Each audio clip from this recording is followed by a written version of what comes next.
Club డ్రైవర్లకు 3 నెలల బకాయి జీతాలు చెల్లించాలని కోరుతూ సిఐటియు ఆధ్వర్యంలో క్లాబ్ వాహనాల డ్రైవర్లు నిరసనకు దిగారు. తడి చెత్త, పొడి చెత్త సేకరించే క్లాబ్ వాహనాలకు ఈ నెల 1వ తేదీ నుండి గ్యాస్, పెట్రోల్ వేయించకపోవడం వల్ల వాహనాలు నిలిచిపోయాయని, తక్షణమే వాహనాలకు ఇంధనం సమకూర్చి నడిపించాలని వాహన డ్రైవర్లు డిమాండ్ చేశారు. సిఐటియు ఆధ్వర్యంలో మంగళవారం ఉదయం జగన్నాథపురం వాహనాల యార్డు వద్ద డ్రైవర్స్ నిరసన చేపట్టారు. ఈ సందర్భంగా సిఐటియు నగర co convener Paliveli Veerababu, drivers union అధ్యక్షుడు షేక్ ఇస్మాయిల్ మాట్లాడుతూ, కాకినాడ నగరంలో క్లాబ్ వాహనాలు చెత్త సేకరణలో కీలక పాత్ర పోషిస్తున్న విషయం అందరికీ తెలిసిందే అన్నారు. రాష్ట్ర ప్రభుత్వం విధానపరమైన నిర్ణయం వల్ల క్లాబ్ వ్యవస్థ కొనసాగుతుందా, డ్రైవర్స్ ఉపాధి భద్రత విషయంలో ఆందోళన చెందుతున్నారని తెలిపారు. కాకినాడ నగరపాలక సంస్థ 30 లక్షల రూపాయలు పంపించినా కాంట్రాక్ట్ సంస్థకు జమ కాలేదని చెబుతున్నారని అన్నారు. మున్సిపల్ ఉన్నతాధికారులు స్పందించి క్లాబ్ వాహనాలు నడిపించడానికి తగిన చర్యలు తీసుకోవాలని అన్నారు. డ్రైవర్లకు 3 నెలల జీతాలు బకాయి చెల్లించాలని, 2024 జనవరి నుండి డ్రైవర్ జీతాల నుండి మినహాయించిన పీఎఫ్, ఈఎస్ఐ వారి ఖాతాలకు జమ చేయాలని అన్నారు. వారాంతపు సెలవులు, క్యాజువల్ లీవ్లు అమలు చేయాలని అన్నారు. ప్రభుత్వ జీవో ప్రకారం క్లాబ్ వాహన డ్రైవర్స్కి 24,500 రూపాయల కనీస వేతనం అమలు చేయాలని కోరుతున్నామని అన్నారు. ఈ కార్యక్రమంలో సిఐటియు నగర కన్వీనర్ మలకా వెంకటరమణతో పాటు క్లాబ్ వాహన డ్రైవర్స్ యూనియన్ నాయకులు Nakka Gangadhar, B Sivasrinu, M Sivashankar, V Arun Kumar, Y Durgaprasad, Bhadrarao, Veerendra, Durgaprasad, Veerababu, Laxman Kumar, Vamsi, Siva, Bhairaswamy, Gangadhar, Suribabu తదితరులు పాల్గొన్నారు. కాంట్రాక్టర్కి ఇవ్వడానికి 30 లక్షల రూపాయలు పంపించినట్టుగా చెప్పారు. అవి ఇంకా జమ కాలేదని కాంట్రాక్టర్ గారు అంటున్నారు. వెరసి 2 రకాల సమస్యలు. ఒకటి, క్లాబ్ డ్రైవర్కి 3 నెలల నుంచి జీతాలు లేవు, ఇచ్చేదేమో అంతంత మాత్రం జీతం. రెండో పక్కన గత 18 రోజులుగా కాకినాడలో శానిటేషను కుంటుపడిపోయింది క్లాబ్ వాహనాలు నిలిచిపోవడం వల్ల.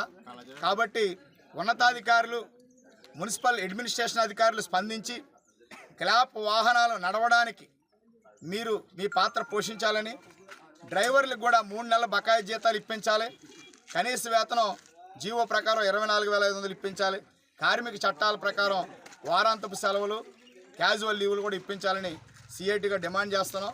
ముందు వాహనాలు రోడ్డు ఎక్కిన తర్వాత కార్మికుల సమస్యలన్నీ కూడా అధికారుల దృష్టికి తీసుకువెళ్ళడానికి ఈరోజు ఒక నూతన కమిటీని కూడా డ్రైవర్స్ ఎన్నుకోవడం జరిగింది. కమిటీ సభ్యులందరికీ సిఐటి తరఫున ఉద్యమాభినందన తెలియజేస్తున్నాం. నగరంలో ఉన్న ప్రజలందరికీ విజ్ఞప్తి ఏమిటంటే, క్లాబ్ వాహన డ్రైవర్ల సమస్యల పట్ల మీ అందరి మద్దతు కోరుతూ ఉన్నాం.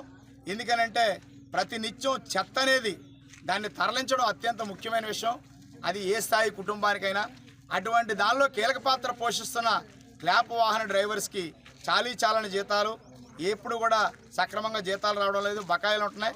ఇప్పుడు తాజాగా వాహనాలు నిలిచిపోవడం వల్ల అసలు ఈ ఉద్యోగం ఉంటుందా ఉండదా అని అగమ్యగోచరమైన పరిస్థితులు కాకినాడ నగరంలో ఉన్నాయి. కాబట్టి రేపు రాబోయే రోజుల్లో క్లాబ్ వాహన డ్రైవర్ల యొక్క పోరాటాలకి, ఉద్యమానికి పెద్దలందరూ మద్దతు ఇవ్వాలని కోరుతున్నాం. ఉన్నతాధికారులు ఈ వాహనాలు నడిపించి డ్రైవర్ల సమస్యలు పరిష్కరించాలని సిఐటి తరఫున విజ్ఞప్తి చేస్తాం. నగరపాలక సంస్థలో క్లాబ్ డ్రైవర్గా పనిచేస్తున్న డ్రైవర్లు మేము అందరూ కాకినాడ నగరపాలక సంస్థలో 105 బళ్ళు, 120 మంది డ్రైవర్లు పనిచేయడం జరుగుతుందండి. ప్రతిరోజు కూడా పొద్దున్నే తడి చెత్త, పొడి చెత్త సేకరణ చేయడం జరుగుతుందండి. అలాంటి మా డ్రైవర్లకి 3 నెలలుగా జీతాలు ఇవ్వడం లేదండి. 3 నెలలుగా బకాయి పెట్టడం జరిగింది. మన యాజమాన్య వాళ్ళకి ఫోన్ చేస్తే గవర్నమెంట్ నుంచి మాకు ఇప్పటివరకు అమౌంట్ అనేది రాలేదు, వచ్చిన వెంటనే మీకు జమ చేస్తామని చెప్పడం జరుగుతుంది.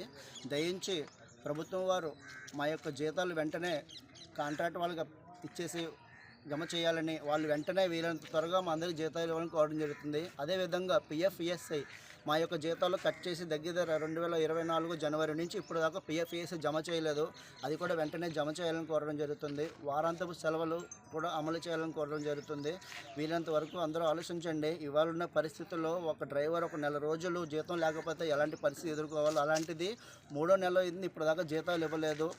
సంక్రాంతి పండుగ జరిగింది జనవరి పండుగకి జీతం వేయలేదు. ఫిబ్రవరి జరిగింది పండుగ కాలంలో కూడా చాలా ఇబ్బందులు పడ్డాం మేము అందరం కూడా. కాబట్టి దయించి యాజమాన్యం వారు వెంటనే మా అందరికీ కూడా శాలరీస్ ఇప్పించవలసిందిగా కోరి ప్రార్థించడం జరుగుతుంది.